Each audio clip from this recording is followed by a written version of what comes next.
Hello and welcome to AKD study zone. आज की इस वीडियो में हम डिस्कस करेंगे स्कूल ऑफ साइकोलॉजी के बारे में। ये जो स्कूल ऑफ साइकोलॉजी है, इसमें आप सबसे पहले देखिए साइकोलॉजी, जिसको हम पहले भी डिस्कस कर चुके हैं। साइकोलॉजी क्या है? साइकोलॉजी दो वर्ड से मिलकर बना है, साइकी प्लस लोगस। ठीक है, साइकी प्लस लोगस। जो साइकी है आपकी सोल होता है, यानी कि आत्मा, और स्टडी आपकी अध्ययन करना। ठीक है, सॉरी, लोगस क्या हो गया? स्टडी यानी कि अध्ययन करना। तो यहां से आप लिख सकते हैं study of soul is known as psychology. ठीक है, स्टडी ऑफ सोल, उसको हम क्या बोल देंगे? साइकोलॉजी। अब जो स्टडी ऑफ सोल था, किसने दिया था? ये प्लेटो एंड एरिस्टोटल ने। ठीक है, उसके बाद स्टडी ऑफ माइंड की बात करें तो ये दिया था विलियम जेम्स एंड कैंट ने। फिर है आपका स्टडी ऑफ कॉन्शियस। तो स्टडी ऑफ कॉन्शियस दिया था विलियम वुंट ने। ये सब बातें हम पहले की वीडियोस में डिस्कस कर चुके हैं। स्टडी ऑफ बिहेवियर किसने कहा था? स्टडी ऑफ बिहेवियर कहा था जेबी वॉटसन ने। और अभी जो हम पढ़ रहे हैं वो स्टडी ऑफ बिहेवियर के बारे में ही हम डिस्कस करेंगे। ठीक है, डिस्कस यानी कि इसी के बारे में जो है साइकोलॉजी बेस्ड है। अब तो ये हो गए आपके 3 से 4 पॉइंट। यहाँ पर साइकोलॉजी क्या है? साइकी प्लस लोगस यानी कि soul plus study of soul को हम क्या बोलते हैं? साइकोलॉजी। स्टडी ऑफ माइंड किसने दिया? विलियम जेम्स एंड कैंट ने। स्टडी ऑफ कॉन्शियस किसने दिया? विलियम वुंट ने। स्टडी ऑफ बिहेवियर किसने दिया? जेबी वॉटसन ने। अब जो साइकोलॉजी वर्ड था वो फर्स्ट गिवन बाय, जो पहली बार दिया गया था, वो दिया था रुडोल्फ गोकेल ने। ठीक है, रुडोल्फ गोकेल का नाम याद रखें आप। ये दिया था psychology word first given by Rudolf Gockel. अब हम सब जानते हैं कि साइकोलॉजी के फादर कौन है। ठीक है, तो फादर ऑफ साइकोलॉजी कौन है? हमारे विलियम वुंट हैं। ये आपका जो क्वेश्चन है बार बार रिपीट होता है। अब आते हैं यहाँ पर types of school. Type of school of psychology. Psychology के टाइप्स कितने हैं स्कूल के? तो वो हैं 8 टाइप्स हैं। ठीक है, 8 टाइप्स हैं, जिसमें फर्स्ट है आपका स्ट्रक्चरलिज्म यानी कि संरचनावाद। अब संरचनावाद किसने दिया? विलियम वुंट ने दिया।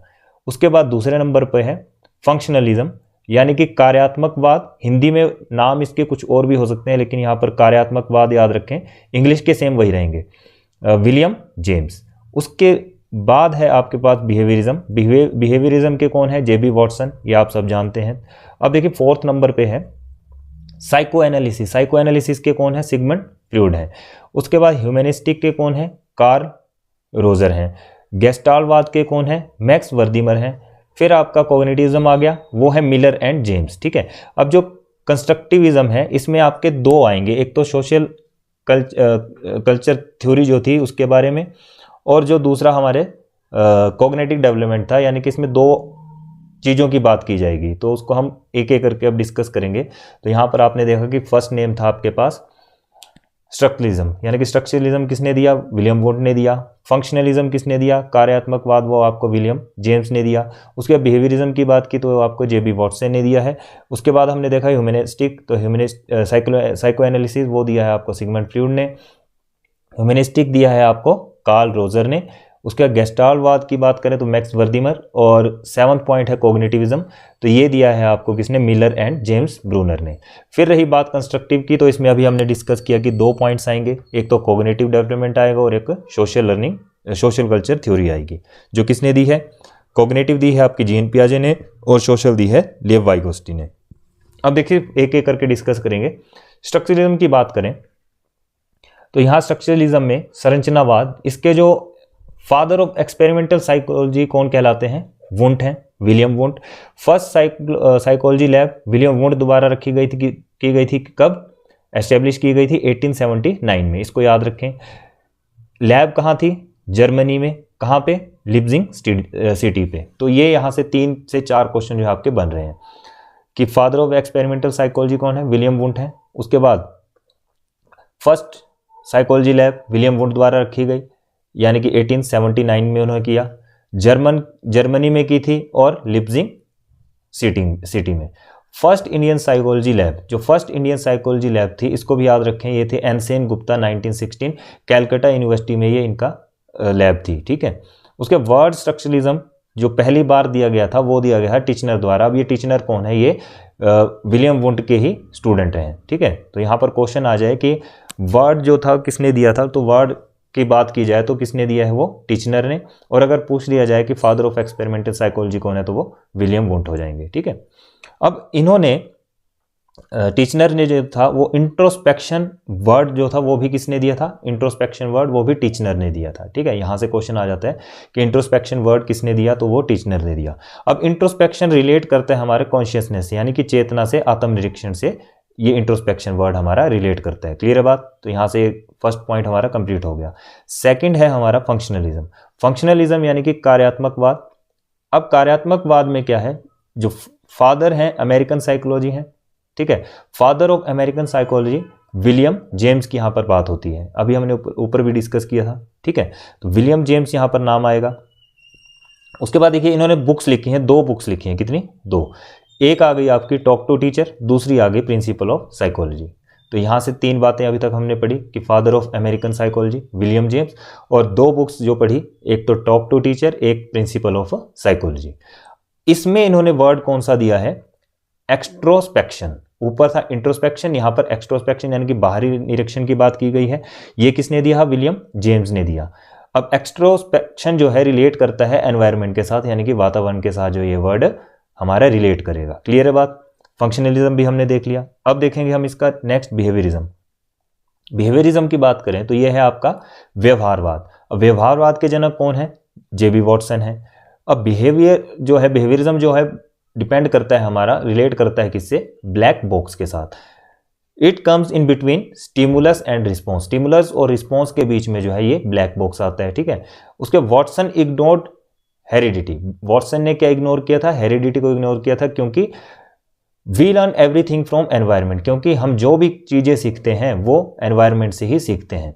ठीक है, कंडीशनिंग, यहाँ पर कंडीशनिंग वर्ड और एसोसिएशन वर्ड अगर दिखाई दे तो वो वर्ड क्या होगा? इस बिहेवियरिज्म पे आ जाएगा। बिहेवियरिज्म पे ही वो डिपेंड करेगा। ठीक है, अब बिहेवियरिज्म की जो थ्योरी थी कौन कौन सी थी? थॉर्नडाइक की थ्योरी थी ट्रायल एंड एरर, जो कि बिल्ली के ऊपर एक्सपेरिमेंट था। पेवलव की थ्योरी थी क्लासिकल कंडीशनिंग थ्योरी, जो डॉग के ऊपर की गई थी। स्किनर की ऑपरेंट कंडीशनिंग थी, जो रैट के ऊपर उसमें एक्सपेरिमेंट किया गया था।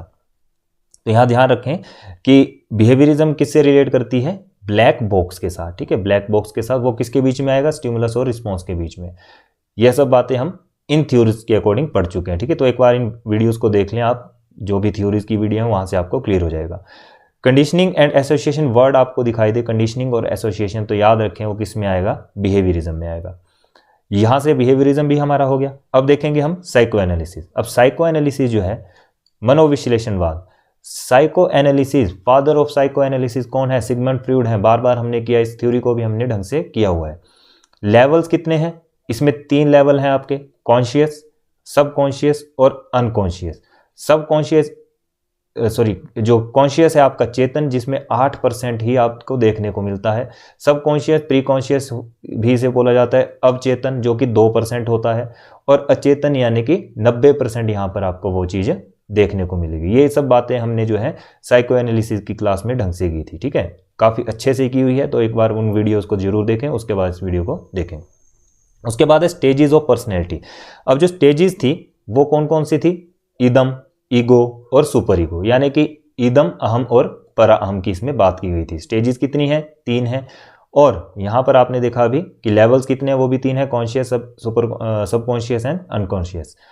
उसके बाद देखते हैं नेक्स्ट हमारा है ह्यूमनिस्टिक। तो ह्यूमनिस्टिक हुआ आपका मानवतावाद। मानवतावाद यानी कि फाउंडर ऑफ ह्यूमनिस्टिक, ये फादर नहीं है, फाउंडर है humanistic, Carl Roger and Abraham Maslow. ठीक है, इन 2 का नाम आप याद रखें, एक तो क्या? कार्ल रोजर और दूसरा अब्राहम मैस्लो। ह्यूमनिस्टिक रिलेट करता है हमारा इंडिविजुअल विल पे, जो भी हम काम करेंगे वो इंडिविजुअल रहकर ही करेंगे। Personal growth and self actualisation, जो पर्सनल ग्रोथ है और सेल्फ एक्चुअलाइजेशन है वो भी किस पे डिपेंड करती है? हमारी ह्यूमनिस्टिक पे ही डिपेंड करती है। क्लियर है बात? यहाँ से आपको ह्यूमनिस्टिक भी क्लियर हुआ होगा। अब देखते हैं गेस्टाल्टवाद यानी कि समग्रवाद की बात करते हैं। जो गेस्टाल्टवाद है आपका, ये फादर ऑफ गेस्टाल्टवाद कौन है? मैक्स वर्दिमर। इसके बारे में भी हमने अच्छे से डिस्कस किया हुआ है। अब इन्होंने क्या कहा था?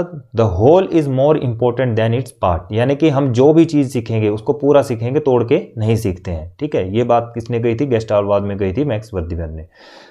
Perception and sensation relates to गेस्टाल्टवाद। अवधारणा और संवेदन, ये 2 चीज़ें, परसेप्शन और सेंसेशन, ये डिपेंड करती हैं, रिलेट करती हैं हमारे गेस्टाल्टवाद से। क्लियर है बात? अब देखते हैं यहाँ पर कोग्निटिविज्म। जो कोग्निटिविज्म है वो आपका संज्ञानवाद है। या फिर संज्ञानात्मक भी बोल सकते हैं आप। तो ये थ्योरी जो थी किसके द्वारा दी गई थी, मिलर एंड जेरोम ब्रूनर के द्वारा, ठीक है, मिलर और जेरोम ब्रूनर के द्वारा। अब इसमें कॉग्निटिव जो है रिलेट करता है हमारा व्हाइट बॉक्स के साथ। उसी तरह से हमने अभी एक चीज़ देखी थी, कौन सी, जो हमारा बिहेवियरिज्म था वो था ब्लैक बॉक्स पे, ये आ गया व्हाइट बॉक्स पे। कॉग्निटिव और रिलेट करता है मेंटल प्रोसेस के साथ, जो मेंटल प्रोसेस हमने डिस्कस किया था लास्ट वीडियो में, तो उसके साथ ये कॉग्निटिविज्म जो है वो रिलेट करता है, ठीक है। अब कॉग्निटिविज्म की कौन सी थी आपकी, अगर ध्यान हो तो उसमें मेंटल प्रोसेस की बात की गई थी,